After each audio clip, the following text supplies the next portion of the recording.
Bismillahirrahmanirrahim. Assalamualaikum warahmatullahi wabarakatuh. Waalaikumsalam warahmatullahi wabarakatuh. Alhamdulillah.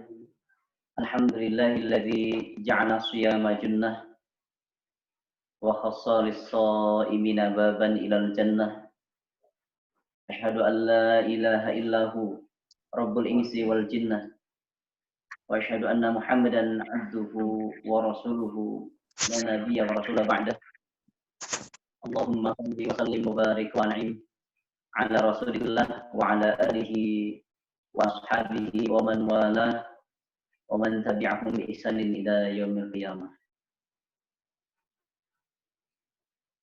Wa ba'du, Allahumma anfa'na bima 'allamtana wa 'allimna ma yanfa'una wa zidna ilma. Allahumma rahmataka narju fala takilna ila nafsina tarfata 'ainin wa aslih lana sya'lana kullahu la ilaha illa anta. Allahumma arinal haqqa haqqan warzuqna ittiba'ah wa arinal batila batilan warzuqna ijtinabah. Allahumma ati nufusana taqwaha wa zakkiha anta khairu man zakkaha anta waliyuha wa maulaha. Allahumma barik lana fi Ramadan. Allahumma amin. Para syabab, para pemuda, ikhwan akhwat, rahimani Allah wa iyyakum. Bagaimana kabar antum semua pada pagi hari ini? Alhamdulillah. Khair Ustaz. Alhamdulillah. Kami berbahagia mendengar kabar antum semua dalam keadaan sehat walafiat, karena itu yang kami harapkan. Demikian pula dengan keadaan kami dan keluarga juga berada dalam keadaan yang sama. Alhamdulillah. Hari ini kita memasuki hari ke-10 di bulan Ramadan. Itu artinya sepertiga Ramadan akan kita akhiri. Harapan dari saya adalah mudah-mudahan semakin jauh dan dalam kita memasuki Ramadan, semoga berbanding lurus dengan ghiroh yang semakin tinggi, semangat yang makin meningkat untuk mengisi momen-momen berharga dan berkah di bulan Ramadan yang Allah karuniakan pada kita tahun ini. Kita azamkan pribadi dan keluarga untuk tidak akan menyia-nyiakan karunia dan rahmat dari Allah ini, sehingga momen-momen Ramadan tidak akan berlalu dari kita begitu saja tanpa makna. Kawan-kawan, para syabab, ikhwan akhwat, hadani Allah wa iyyakum. Kemudian apabila kita mencermati hikayat-hikayat para ulama salafus salih, bagaimana mereka ketika memasuki Ramadan, umpamanya seperti ulama tabi'in, yaitu Imam Sufyan Ats-Tsauri. Ketika memasuki Ramadan, beliau meninggalkan seluruh aktivitasnya dan terfokus untuk tilawah Al-Qur'anul Karim. Hal serupa juga dilakukan oleh Imam Malik bin Anas rahimahullah. Beliau mempending, mengistirahatkan seluruh majelis ilmu dan terfokus pula untuk membaca kitab Allah. Hal serupa juga dilakukan oleh Imam Syafi'i, Imam Abu Hanifah, bahkan Imam Bukhari. Banyak riwayat yang kita bisa baca, kita bisa temukan bahwa mereka semua membaca Al-Qur'anul Karim hingga 60 kali dalam bulan Ramadan. Tentu hal itu adalah sesuatu yang sangat urgen bagi setiap orang beriman di bulan Ramadan untuk fokus pada tilawah Al-Quran. Mengapa? Karena tilawah Al-Quranul Karim adalah satu di antara sarana terbaik untuk taqarrub kepada Allah Subhanahu wa taala. Dan momen terbaik untuk taqarrub pada Allah adalah di bulan ini. Ini selaras dengan yang disampaikan oleh sahabat Khabbab bin Al-Arat dalam asarnya. Beliau mengatakan, taqarrab ila Allah mastata'ta. Taqarrab ila Allah mastata'ta.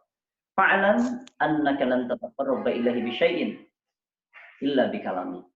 Ketahuilah bahwa, kata beliau, mendekatlah kamu pada Allah sekemampuanmu.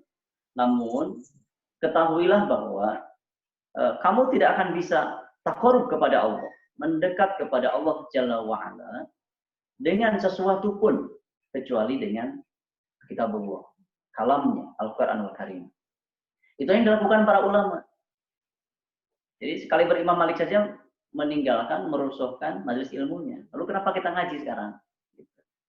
Kalau para ulama meninggalkan semua aktivitas, bahkan aktivitas keilmuan, hanya fokus untuk ke Quran, pantas karena mereka sudah jadi ahli ilmu. Lah kita siapa? Kita statusnya masih di posisi sebagai tolib. Maka saya kira momen Ramadan, waktu berkah ini kita pakai juga, alokasikan waktu kita dengan sangat serius untuk menambah ilmu.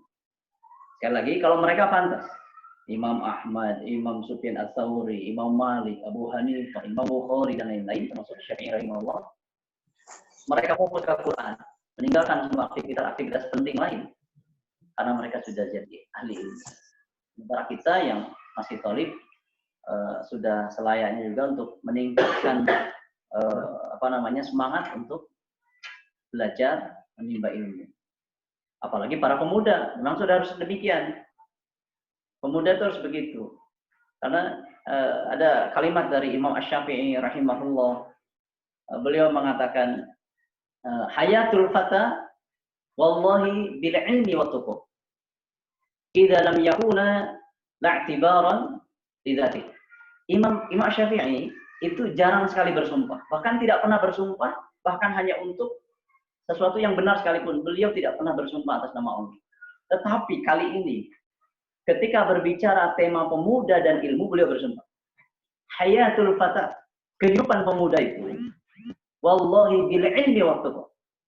Demi Allah, hidup pemuda itu dengan ilmu dan ketakwaan. Mengapa? Idza lam yakuna la'tibara lidzati. Karena kalau ilmu dan takwa tidak ada pada diri seorang pemuda, maka eksistensinya tidak pernah diakui. Di tengah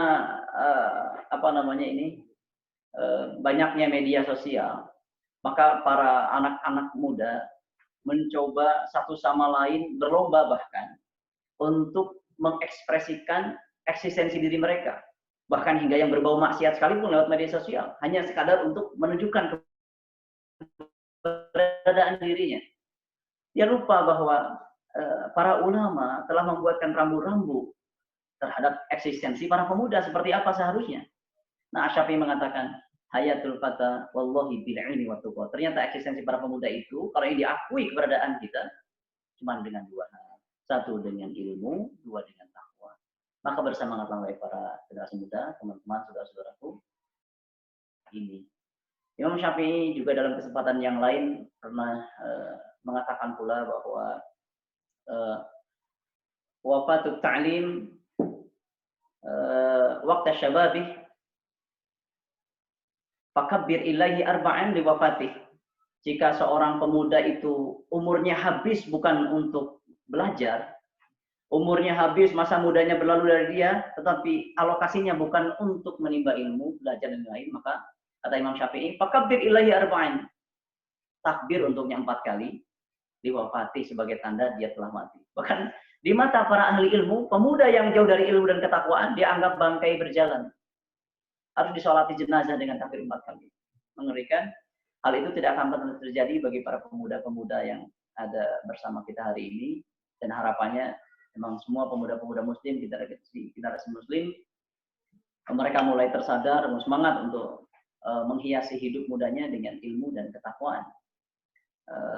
Itu sedikit motivasi dari kami dalam taklim pemuda atau syubban pada kesempatan kali ini. Kawan-kawan dirahmati Allah Subhanahu wa taala, tema kita kali ini adalah menengadah di musim berkah. Ya, sebelum ke sana, izinkan kami mengantarkan tema itu agar ada ketersambungan dan paham arah pembicaraan kita dan ilmu yang akan kita pelajari pada siang hari ini, insyaallah. Para hamba Allah, ikhwan akhwat, para syabab, azanillahu wa iyyakum. Kemudian saya ingin mengajak teman-teman semua untuk bersyukur kepada Allah Subhanahu wa taala karena atas kehendak Allah Tabaraka wa taala saya dan antum semua disampaikan oleh Allah pada Ramadan tahun ini dalam keadaan sehat walafiat. Ini sebuah karunia dan anugerah yang tidak kecil. Mengapa? Karena ketahuilah kawan-kawan, banyak sekali, tidak sedikit maksud saya, orang yang sangat serius dari hamba-hamba Allah ingin beribadah di bulan berkah ini. Sehingga mereka berdoa sangat lama agar disampaikan pada bulan ini. Sangat banyak. Namun qadarullah, takdir Allah berupa kematian yang telah Allah tetapkan untuknya telah menjumpainya. Sehingga mereka tidak menjumpai bulan ini. Lalu ada juga orang yang bersungguh-sungguh berdoa kepada Allah agar disampaikan pada Ramadan tahun ini. Ingin beribadah dengan sangat banyak dan intens di bulan ini. Qadarullah, ketika umurnya disampaikan pada bulan Ramadan tahun ini, Allah kehendaki ia sakit. Sehingga ia tidak bisa berpuasa seperti kita. Ini pun sesuatu yang tidak kita rasakan saat ini. Nah, maka kawan-kawan yang dirahmati Allah Subhanahu wa taala, buat kita yang Allah sampaikan umurnya ke Ramadan tahun ini dalam keadaan sehat walafiat, mari kita jadikan momen ini semua energi, semua sumber daya yang ada pada kita dikerahkan untuk mengisi waktu-waktu berkah ini dengan berbagai ibadah. Gitu. Dan tentu ibadah yang saya maksudkan bukan perlu dengan saumnya, dengan sholatnya, dengan tilawahnya dan lain-lain, tapi termasuk juga dengan doa. Itulah kenapa tema kita sekarang itu munajat yang saya maksudkan atau menengadah yang saya maksud adalah berdoa. Jadi umur dan kesehatan yang Allah berikan pada saya dan antum semua oleh Allah hingga sampai pada bulan Ramadan tahun ini, mari kita jadikan itu kesempatan untuk mengisi waktu-waktu ini dengan berbagai ibadah, dan salah satu bentuk ibadah adalah berdoa. Kawan-kawan yang dirahmati Allah Subhanahu wa taala, berikutnya saya bertanya dulu. Apakah Ramadan yang kita sedang jalani tahun ini berbeda dengan tahun sebelumnya? Berbeda atau tidak? Berbeda. Kenapa berbeda? Apa bedanya? Bedanya apa? Corona. Karena corona. Ada wabah. Iya. Ini penting loh saya tanyakan karena runutannya begitu. Apakah merasa berbeda? Berbeda jawabannya katanya. Mungkin antum juga merasakan yang sama. Baik. Jika bedanya hanya pada suasana, ini perlu diluruskan teman-teman. Oh iya, saya merasa Ramadan tahun ini berbeda. Meskipun saya sehat, ya, umur saya disampaikan oleh Allah Ramadan tahun ini, tapi tetap Ramadan tahun ini terasa berbeda. Kenapa? Karena satu, saya nggak bisa bukber. Dua, saya nggak bisa ngabuburit. Bahkan mudik pun tidak bisa terlaksana. Yang boleh pulang kampung katanya. Ya, jika itu yang terasa berbedanya, teman-teman, ini keliru. Karena demi Allah, saya bersumpah atas nama Allah. Ramadan yang Allah berikan tiap tahun itu tidak pernah berbeda sama sekali. Yang berbeda hanya suasananya. Dan hakikat ibadah itu tidak terikat suasana. Terserah mau suasana bagaimanapun, hakikat ibadah itu asal terpenuhi syarat dan rukun. Esensinya bisa tetap kita dapatkan. Semacam sekarang contoh umpamanya. Kita nggak bisa ngaji secara offline, ngumpul bareng, muajahah secara langsung. Oke, nggak masalah, tapi kan esensinya tetap kita dapatkan. Selama ada kesungguhan. Taklimnya nggak rebahan gitu, meskipun jarak jauh. Taklimnya bener nggak nyender. Ya gitu. Jadi esensinya tetap akan dapat. Pahala juga demikian. Nah, jadi sekali lagi nih, kalau merasa bedanya hanya dari sisi suasana, saya ingin katakan bahwa Ramadan tidak pernah berbeda. Ya, tarawih nggak bisa kita laksanakan di masjid berjamaah, tapi kan bisa kita laksanakan di rumah. Mungkin i'tikaf ya tidak bisa kita laksanakan, tetapi amalan-amalan di 10 hari terakhir yang Rasulullah lakukan juga bisa kita dikerjakan di rumah. Esensi, kawan-kawan. Esensi. Jangan lupakan itu. Jangan sampai karena kita nggak bisa bukber seolah-olah Ramadannya garing tahun ini. Karena nggak bisa ngabuburit gitu, nongkrong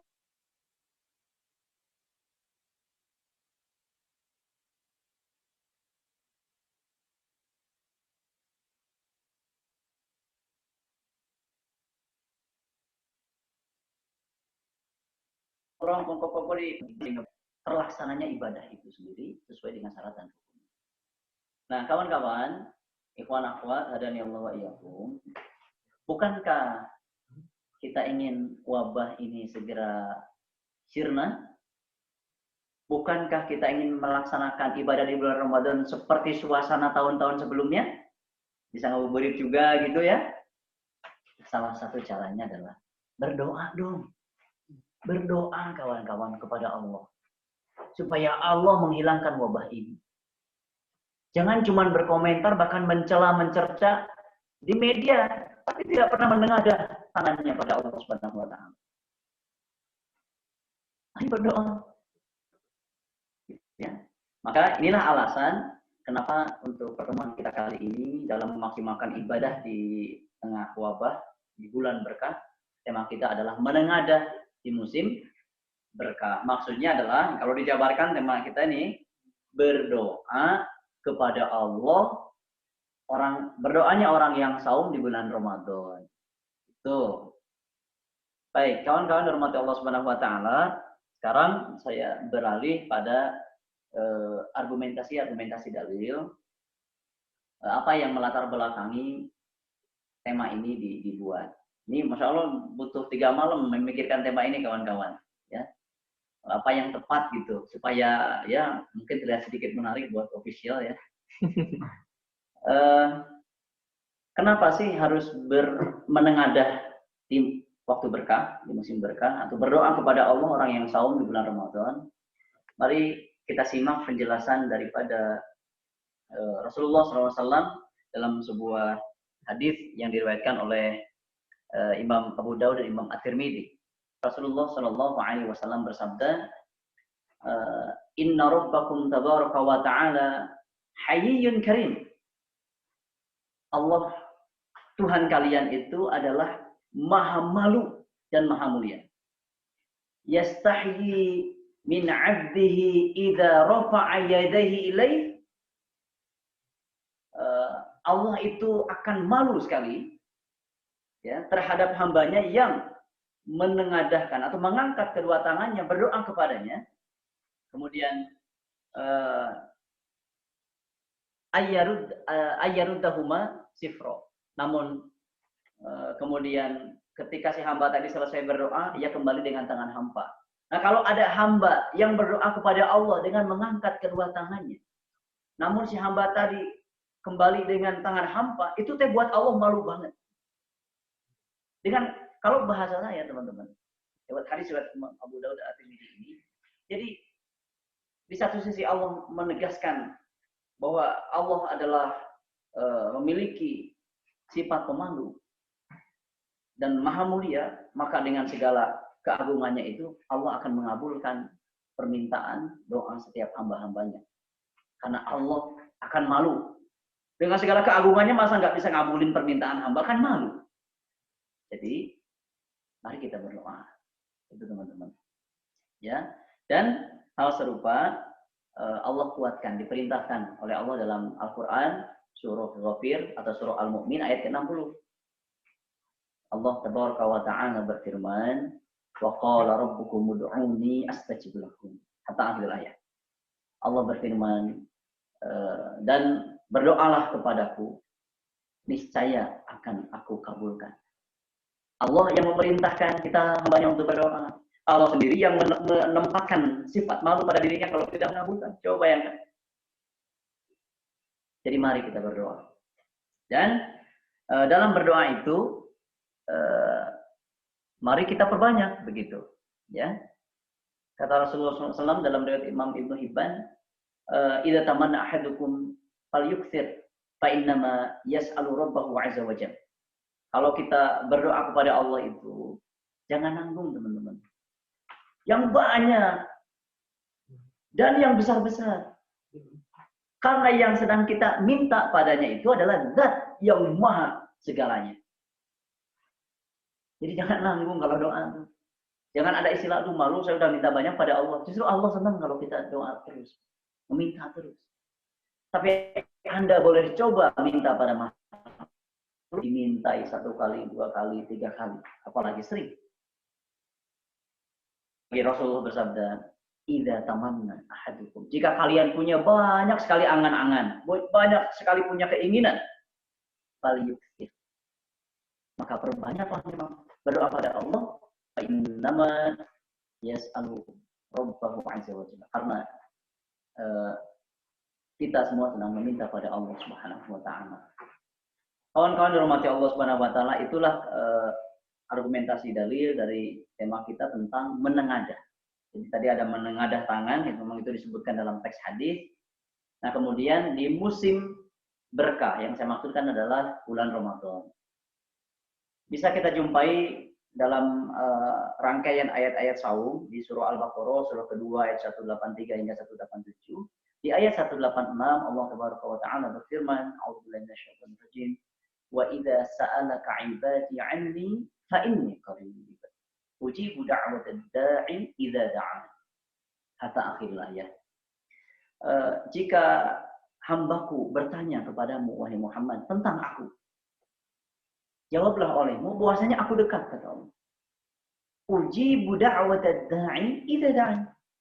Saya, kata Allah, mengabulkan doa apabila mereka berdoa. Masya Allah. Jadi ayat 186 yang merupakan ayat yang berkaitan dengan penjelasan dari Allah tentang dekatnya Allah dan mengabulkan doa, ternyata ini masuk pada rangkaian ayat-ayat saum. Seolah-olah ada isyarat halus yang diselipkan di sini oleh Allah bahwa di Ramadan itu, sekali lagi, ibadah itu bukan hanya sebatas qiyam, siyam, tilawah, tapi juga doa. Karena memang doa adalah ibadah, kata Rasulullah. Ad-du'a'u huwal ibadah. Jadi jangan sampaikan doa, kawan-kawan. Ya sedekah terus jalan luar biasa, ya. Tilawah terus lanjutkan sekeren mungkin, semampu yang Anda bisa lewati. Tapi jangan lupakan doa. Kalau memang Anda banyak sekali butuh, banyak sekali hajat. Sementara kita mengetahui ada Rob yang maha segalanya yang bisa memenuhi hajat-hajat kita. Terus apa yang menahan kita dari doa? Apalagi ini musim berkah dan kita dalam keadaan sedang saum. Ya. Nah, mari kita simak penyampaian Rasulullah SAW yang sabda Nabi, riwayat Imam Ahmad, ada juga riwayat Imam At-Tirmidzi dari Abu Hurairah radhiyallahu anhu. Rasulullah bersabda, "Salasatun la turaddu da'watuhum." Ada 3 orang yang tidak akan tertolak doa mereka. Tidak tertolak. Dalam riwayat Imam Ahmad. Siapa mereka? Al-imamul adilu, was-shaimu hatta yaftir, wa da'watul mazlum. 3 orang itu adalah imam, pemimpin yang adil. 2 adalah doanya orang yang sedang berpuasa. Ya. Adalah doanya orang yang terzalim. Masya Allah. 3 orang yang doanya tidak akan tertolak, 1 diantaranya adalah doa orang yang berpuasa. Halo kawan-kawan, sudah sesering apa kita berdoa pada Allah? Ya, minta apapun yang kita inginkan. Nah, maka dalam hal ini Imam An-Nawawi rahimahullah ikut menguatkan. Kata beliau begini, yastahabbu lis-shaim ayyad'uwa fi hali shaumi. Yastahabbu lis-shaim, yastahabbu itu sangat dianjurkan. Sangat dianjurkan bagi orang yang saum ayyad'uwa fi hali shaumi, untuk berdoa sepanjang saumnya. Karena tadi orang yang saum itu doanya tidak tertolak. Maka Imam An-Nawawi sekali lagi mengatakan, sangat dianjurkan bagi orang yang saum untuk terus berdoa sepanjang ia saum. Ya. Beliau melanjutkan kalimatnya, bil muhimmatil akhirah wa dunya lahu. Berdoa kepada Allah untuk apa? Doa apa nih? Doa hal-hal yang penting untuk akhirat dan dunianya. Bukankah kita punya kepentingan untuk dunia dan akhirat kita? Ayo berdoa kepada Allah. Waliman yuhibbu. Dan berdoa kepada Allah sepanjang saum kita nih. Untuk orang-orang yang kita cintai. Walil muslimin. Dan doakan pula kaum muslimin. Betapa indah taujih yang disampaikan oleh Imam An-Nawawi dalam kitabnya. Ya. Sangat dianjurkan bagi siapapun yang saum di antara kita untuk menghiasi waktu-waktu saumnya, di antaranya gitu maksud saya, adalah dengan berdoa kepada Allah yang Maha mendengar dan mengabulkan doa. Doa yang isinya sesuatu yang sangat penting untuk kepentingan akhirat dan dunianya. Doa untuk orang-orang yang dikasihinya dan juga untuk kaum muslimin secara umum. Itu kawan-kawan. Itulah sekelumit argumentasi dalil yang melandasi tema kita pada kajian siang hari ini di perjumpaan ketiga ya. Perjumpaan ketiga. Kawan-kawan yang dirahmati Allah Subhanahu wa taala, kemudian di bagian berikutnya, ini waktu saya habis ya? Oh, lu kok masih lama? Perasaan saya udah banyak ngomong nih. Kita ingin jalan-jalan pada hikayat para ulama. Ada satu kitab yang akan kita kaji pada kali ini, tentu bukan seluruh kitabnya, namun hanya cuplikan di kitab itu, yaitu ya, kitab yang ditulis oleh Imam Az-Zahabi yang bernama Siyar A'lamin Nubala. Kalau ada PDF-nya atau ada kitabnya langsung di rumah, tapi kitab yang asli, teman-teman bisa buka di juz ke-11 halaman 211. Ya, di samping itu juga bisa kita jumpai riwayat tersebut pada kitab Manaqib Al-Imam Ahmad bin Hanbal Ibn Zawzi halaman 266. Itu bisa kita temukan. Bagi yang ada kitab aslinya silahkan dibuka. Sebelumnya saya ingin sampaikan kalimat dari Imam Abu Hanifah. Dia mengatakan hikayat itu anil ulama, hikayat-hikayat, kisah-kisah para ulama itu, atau dari kisah-kisah dari kisah ulama, wal mujalasatihim, dan duduk di majelis ilmu mereka, ahabbu ilayya minal fiqhi. Itu lebih aku sukai daripada belajar tentang fikih. Ya. Kenapa? Fa innaha adabul qaum wa akhlaqihim. Karena pada hikayat-hikayat ulama tadi itu terhadap untuk suatu kaum dan juga akhlak mereka. Nah, oleh karena itu kita akan pelajari sedikit hikayat. Mudah-mudahan dari hikayat ini kita bisa ambil banyak hikmah dan ibroh untuk kita terapkan pada kita hari ini di tengah situasi seperti ini. Itu. Bagaimana Imam Az-Zahabi menuturkannya? Begini, Imam Az-Zahabi menuliskan sebuah riwayat dari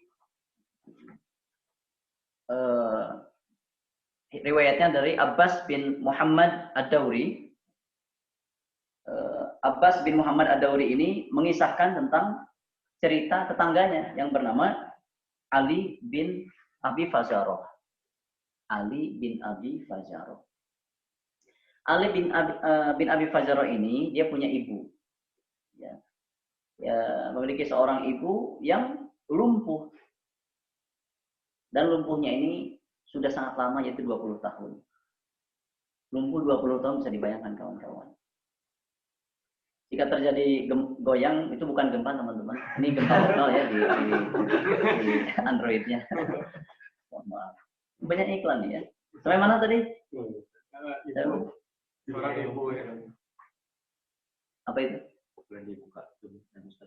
Oh, kenapa? Untuk melihat yang pertanyaan. Oh, boleh. Juga. Zoom ya? Terus kemana? Oke.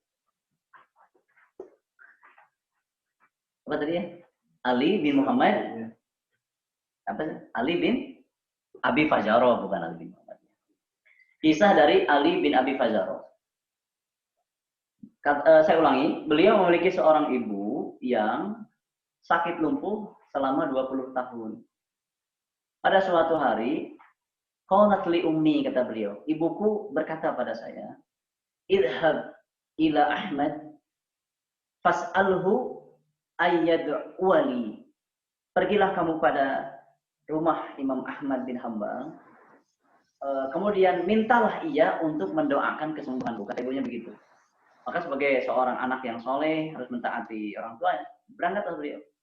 Tentu jaraknya juga tidak dekat. Berangkat beliau menuju rumah Imam Ahmad bin Hanbal. Cerita singkatnya, sesampainya di rumah Imam Ahmad, beliau mengetuk pintu, mengucap salam dan lain sebagainya. Kemudian dijawablah oleh seseorang yang mengatakan, "Man hada? Ini siapa ini?" Ternyata itu adalah Imam Ahmad bin Hanbal yang bertanya. Dijawablah oleh Ali bin Abi Fajarah tadi, "Saya adalah seseorang yang diutus oleh ibunya, yang mohon maaf, saya adalah seorang yang diutus oleh ibu saya, yang beliau menyuruh saya untuk memintakan doa kepada Anda, agar Anda mendoakan ibu saya, karena ibu saya sedang sakit, lumpuh selama 20 tahun. Ketika hajatnya disampaikan pada Imam Ahmad bin Hanbal, lihat penuturan dari Ali bin Abi Fajarah. Fasami'tu kalamah. Beliau mendengar ucapan Imam Ahmad bin Hanbal, kalamin mughdibin, suatu ucapan seperti orang yang marah. Gitu.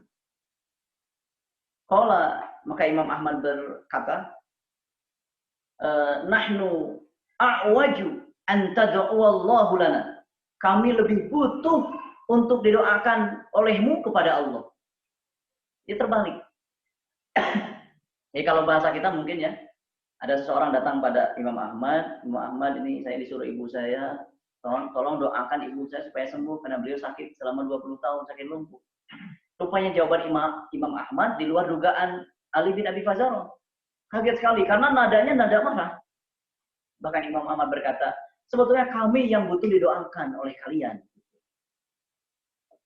Setelah itu ya, akhirnya pulanglah Ali bin Abi Fajarah tadi. Tidak jauh dari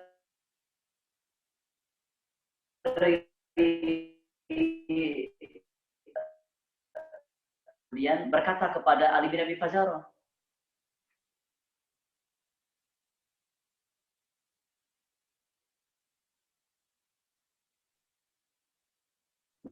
dan mengatakan bahwa gitu. Ini keren. Tidak dijawablah oleh Ali bin Abi Fajarah, terus pulang aja ke rumahnya gitu, ya. Aku pulang ke rumahku, makharajtu ila baitina. Kami pulang ke rumah pada waktu, ya, dan aku pun mengetuk pintu gitu. Dan luar biasanya ada yang menjawab salam dari dalam rumah pintu.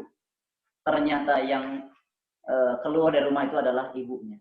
Fakharajat ummi tamshi ala rijlaiha. Keluarlah ibuku, dia berjalan dengan kedua kakinya. Masya Allah, ini kisah. Ini bisa dibaca dalam karomah Imam Ahmad bin Hanbal.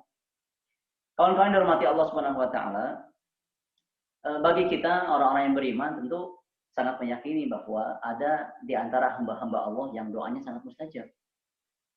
Namun tidak sedikit pula orang yang tidak mempercayai akan mustajabnya orang-orang tertentu. Orang alim, orang solih gitu.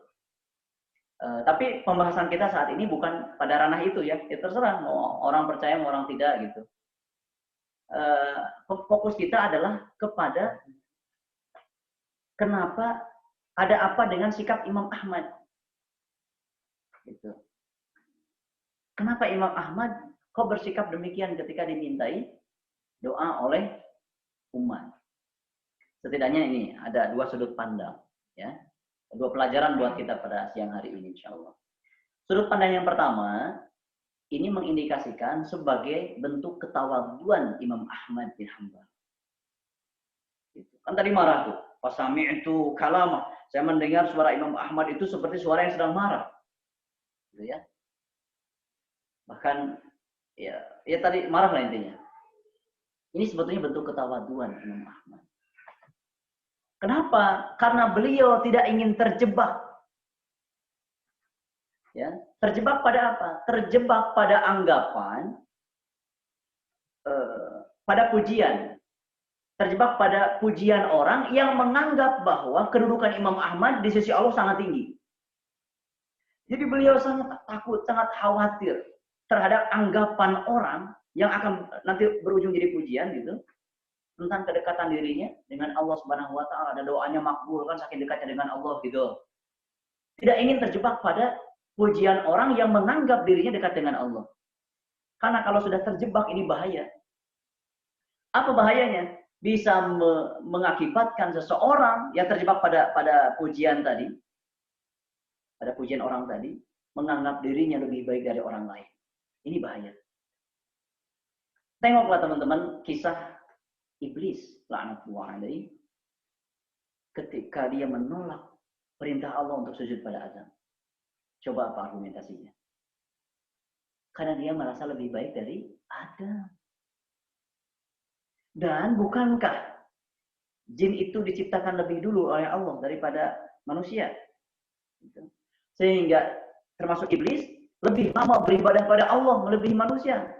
Nah, dalam proses lamanya itulah yang iblis merasa lebih dekat dengan Allah, merasa lebih berhak menjadi khalifah di muka bumi. Itu, Masya Allah, tawadhu itu adalah lawan daripada kesombongan. Nah, sekali lagi, sudut pandang yang pertama adalah sudut pandang ketawadhuan. Ya, sebagai sebuah bentuk tawadhu dari Imam Ahmad bin Hanbal. Jadi marahnya bukan karena benci. Kalimat nada tingginya tadi bukan karena tidak suka, tapi karena bentuk tawadhu. Beliau khawatir terjebak pada pujian makhluk yang menganggap Imam Ahmad bin Hanbal dekat dengan Allah sehingga doanya saja. Gitu.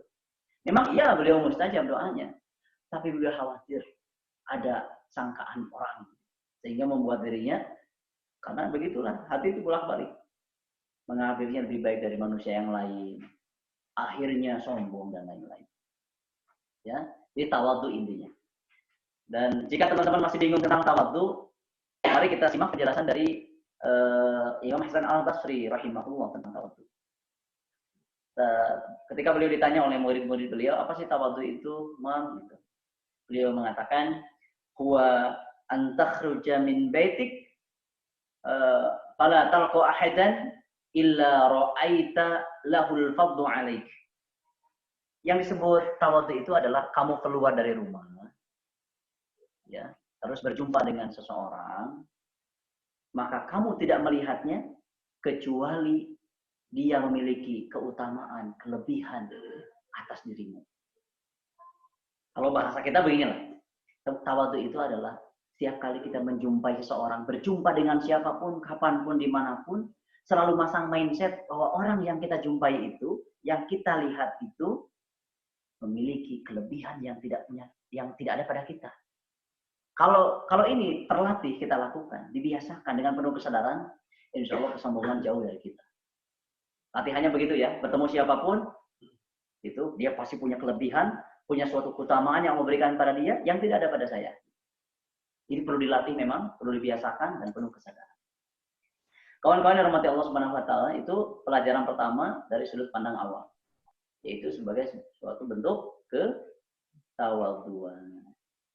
Yang kedua adalah sebagai bentuk pendidikan dari sudut pandang pendidikan. Ya, lihat kalimat beliau yang mengatakan dari qala nahnu a'waju an tad'u Allahu lana. Kami lebih butuh untuk engkau doakan kepada Allah. Ini pendidikannya begini maksudnya. Seolah-olah ada isyarat halus lagi dari riwayat tadi bahwa sesoleh apapun orang, sealim apapun seseorang, tetap masih membutuhkan doa dari orang lain. Sekaligus juga ini menghilangkan anggapan bahwa orang soleh, orang alim, para wali itu tidak boleh didoakan. Imam Ahmad telah menghapusnya. Mereka juga butuh doa. Orang tua kita soleh, alhamdulillah. Tapi ketahuilah mereka pun butuh doa. Guru kita orang-orang soleh, alhamdulillah. Tapi ketahuilah mereka pun butuh doa dari Anda, murid-muridnya. Ulama-ulama kita, mereka alhamdulillah adanya mereka bisa alim apapun butuh doa dari umat. Begitu Bu Umaro, para ulil amri.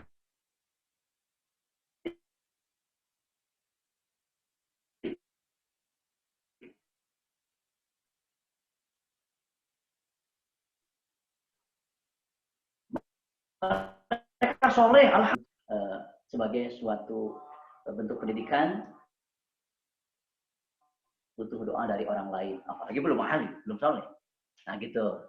Lalu tambahannya adalah ada sebuah hadis dari Rasulullah SAW, riwayat daripada riwayat tadi saya sudah tuliskan mana ya, dari Ibnu Majah, riwayat Imam Ibnu Majah yang diterima dari Umar bin Khattab, namun derajat hadis ini memang dhaif karena ada sanad yang terputus. Tapi tidak apa-apa saya sampaikan. Rasulullah SAW bersabda, kata beliau, "Idza dakhalta 'ala marid, famurhu," jika kalian masuk menengok orang yang sakit gitu. "Famurhu falyad'u laka fa inna da'ahu ka du'ail malaikah." Jika kalian nengok orang yang sakit, maka perintahkan orang yang sakit tadi, mintalah orang yang sakit tadi untuk mendoakanmu. Gitu? Karena doa orang yang sakit itu seperti doanya malaikat. Kita jangan menganggap, wah ini kan merepotkan orang sakit gimana sih gitu ya. Justru orang yang sakit harus didoakan. Iya, betul 100%. Betul banget. Ini tidak merepotkan sama sekali. Ini hanya sedang sedang menempatkan bahwa posisi orang yang sakit juga istimewa. Terlepas dari hadis yang dhaif tadi. Kita bisa saling mendoakan. Imam Ahmad bin Hanbal tadi melakukan itu kan. Nahnu a'waju an tad'uallahu lana. Kami yang butuh didoakan oleh kalian, termasuk oleh si ibu yang sakit tadi. Gitu maksudnya. Nah itu teman-teman. Jadi nanti ketika kita nengok orang yang sakit atau suatu kali kita nanti sakit, Allah kehendaki demikian, maka ketika didoakan oleh orang-orang juga kita doakan. Kan? Tidak boleh saya berkata tentang hal ini. Boleh jadi posisi apapun, keadaan baik apapun yang terjadi pada kita saat ini, boleh jadi itu adalah doa seseorang yang kita tidak ketahui. Bukan dari hasil upaya kita, kecerdasan kita, kemampuan kita semata-mata. Boleh jadi dominannya itu adalah doa seseorang yang terus mencintai kita tanpa ada ikatan apapun. Nah, kenapa tidak lakukan hal yang sama pada orang lain? Ya, kawan-kawan dirahmati Allah Subhanahu Wa Taala, itu pelajaran kedua dari hikayat Imam Ahmad bin Hanbal tadi dalam kitab Syiar Al-Nubala Imam Az-Zahabi. Kemudian bagian terakhir daripada ngaji kita siang hari ini adalah teman-teman ketahui bahwa berdoa itu adalah konsep para nabi. Cari nabi mana yang tidak pernah berdoa kepada Allah.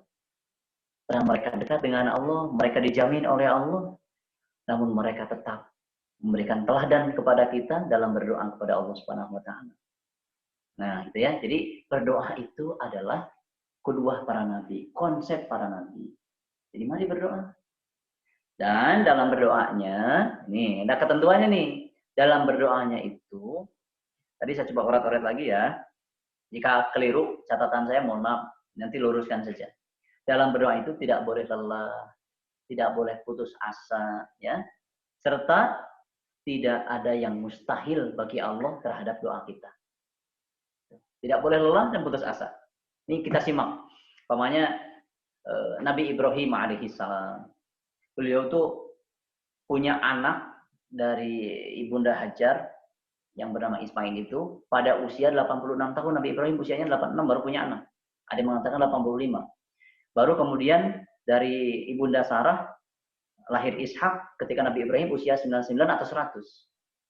Bayangkan dari semenjak pernikahan beliau hingga usia 86 itu berapa puluh tahun itu umur dan lama berdoa kepada Allah Subhanahu Wa Taala. Robbi habli minas solihin, Robbi habli minas solihin. Terus menerus, tidak ada lelah sama sekali dan tidak pernah berputus asa. Sampai Allah karuniakan. Yang lebih kerennya lagi, begitupun Imran ya. Yang lebih luar biasa kita ambil sedikit sirah daripada Nabi Zakaria alaihi salam. Di surah Maryam, di surah Ali Imran disebutkan. Beliau berdoa pada Allah tuh sangat lama. Robbi habli min ladunka dzurriyyatan thayyibah. Bahkan di surah Maryam awal-awal ayat itu di ayat ketiga sampai kelima, ya. Idnada rabbahu nidaan khafiyah. Ketika Zakaria berdoa kepada Allah dengan suara lirih dan lembut. Ya, Rabbi inni wahanal 'admu minni washta'ala ar-ra'su syaiban. Ya Allah, ini tulang-tulangku telah lemah, bahkan rambutku pun telah memutih. Sudah sangat tua. Sangat tua. Tapi apa kata beliau? Walam akum bidu'ai rabbi syakiyah. Tapi aku tidak pernah kecewa, akan terus berdoa gitu. Tidak ada suudzon pada Allah. Tidak minta tergesa-gesa juga. Yang dimaksud tergesa-gesa dalam berdoa itu adalah ketika seseorang berkata, aku telah berdoa tetapi belum dikabulkan. Nah itu namanya tergesa-gesa. Terus saja teman-teman, terus berdoa. Tidak lelah dan juga tidak berputus asa. Bahkan lihat, ketika Zakaria sendiri mengatakan di ayat berikutnya, bahwa wamro'ati akhiro, istri saya ini mandul ya Allah. Saya sudah tua, tulang saya sudah lemah, gitu. Rambut pun telah memutih, istri saya pun mandul. Bayangkan. Tapi tidak ada yang mustahil bagi Allah Subhanahu wa taala. Ternyata di ujung doa, bukankah Nabi Zakaria diberikan juga putra oleh Allah Subhanahu wa taala yang bernama Yahya? Seorang nabi yang luar biasa diberikan hikmah di usia mudanya. Jadi jangan lelah dalam berdoa, jangan berputus asa, dan tidak ada yang mustahil bagi Allah. Jangan pernah membatasi doa dengan logika kita. Ayo minta doa yang besar-besar dan banyak. Lihat sabda Nabi SAW. Sallallahu idza sa'altumul jannah fas'alil firdaus. Jika kamu minta surga, maka mintalah surga firdaus. Fa innahu 'alal jannah. Surga firdaus itu bagi siapa saja. Tidak dibatasi ya ini hanya untuk orang bangsawan, umpamanya hartawan, ilmuwan, enggak ada. Siapapun boleh minta. Jadi minta itu ya yang gede-gede, jangan nanggung. Yang banyak sekalian dan sesering mungkin. Tidak lelah, tidak berputus asa, dan tadi yang terakhir apa tadi? Tidak ada yang mustahil bagi Allah untuk mewujudkan itu. Mungkin kata dokter, wah ini nggak bisa Pak, mustahil Anda punya anak. Ya, nggak mungkin kata orang, kata ilmuwan. Ya silahkan, mereka boleh ngoceh apa saja, tapi tidak ada yang mustahil bagi Allah Subhanahu wa taala. Orang sekarang boleh mengatakan mustahil muslimin bersatu gitu. Silahkan, terserah. Mustahil al-aqsa bebas, ya terserah. Kita hanya punya keyakinan kepada Allah Subhanahu wa taala akan memberikan apa yang kita minta. Gitu. Jadi mari kita gunakan momen berharga di bulan Ramadan ini, mumpung kita sedang saum. Ayo kita perbanyak doa sebagai ibadah kita kepada Allah, di samping ibadah-ibadah tilawah, ibadah sholat, ya. Kita pakai ibadah berdoa sebanyak mungkin, seintensif mungkin, karena kita punya banyak hajat untuk pribadi dan kaum muslimin secara menyeluruh. Mudah-mudahan tema kali ini menginspirasi teman-teman semua, makin tambah dekat dengan Allah lewat doa-doanya, ya, dan seterusnya, sehingga Ramadan yang kita akan lewati di tengah pandemi ini tetap esensinya kita dapat, tidak berkurang hal apapun kecuali hanya suasana semata-mata. Gitu. Tidak apa-apa ya, kalau nggak bukber, nggak apa namanya tadi, ngabuburit, esensinya kita dapatkan, dan perbanyaklah berdoa di bulan berkah ini, karena sesungguhnya Allah Maha mendengar dan mengabulkan doa. Wallahu a'lam bishawab. Syukran ala timamikum. Aqulu qouli hadza wa astaghfiru li wa lakum. Walhamdulillahilladzi bi ni'matihi tatimmu shalihat. Wassalamualaikum warahmatullahi wabarakatuh.